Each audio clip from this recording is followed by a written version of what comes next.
उद्धव ठाकरेंचे विश्वासू सुनील खराटे भाजपमध्ये प्रवेश करण्याची शक्यता. बावनकुळे खराटे आणि आमदार रवी राणांचा एकत्रित फोटो व्हायरल. खराटेंनी रवी राणांच्या विरोधात विधानसभा लढवली होती. इगतपुरी त्र्यंबकेश्वरमध्ये ठाकरेंच्या सेनेला आणि काँग्रेसला खिंडार. काँग्रेसचे भास्कर गुंजाळ आणि सभापती गोपाळ लाहंगे यांचा भाजपमध्ये प्रवेश. 130 पदाधिकाऱ्यांचा भाजपमध्ये प्रवेश. चिपळूणमधील शिवसैनिक विनोद झगडेंचा ठाकरेंच्या सेनेला रामराम. शेकडो कार्यकर्त्यांचा विनोद झगडेंचा शिंदेच्या शिवसेनेमध्ये प्रवेश.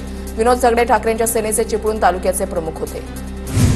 सोलापुरातील माळशिरस तालुक्यामधील महाराष्ट्र जोशी समाज संघटनेचे उपाध्यक्ष मारुती अंबुरेंचा ठाकरे सेनेमध्ये प्रवेश. अंबुरेंसह अनेक कार्यकर्त्यांचा ठाकरे सेनेमध्ये प्रवेश. उद्धव ठाकरेंनी शिवबंधन बांधून त्यांचं पक्षामध्ये स्वागत केलं. अमरावतीचे माजी आमदार ज्ञानेश्वर ढोणे पाटलांचा शिंदेच्या सेनेमध्ये प्रवेश. उपमुख्यमंत्री एकनाथ शिंदेच्या उपस्थितीमध्ये झाला प्रवेश. शरद पवारांचा बच्चू कडूंना फोन. शरद पवारांनी बच्चू कडूंच्या आंदोलनाची माहिती घेतली. पवारांनी बच्चू कडूंच्या तब्येतीची विचारपूस केली. मंत्री चंद्रशेखर बावनकुळेंचा बच्चू कडूंशी फोनवरून संवाद. जिल्हाधिकाऱ्यांच्या मार्फत बावनकुळेंनी कडूंशी संवाद साधला. बच्चू कडूंचं शेतकऱ्यांच्या प्रश्नासाठी अन्नत्याग आंदोलन.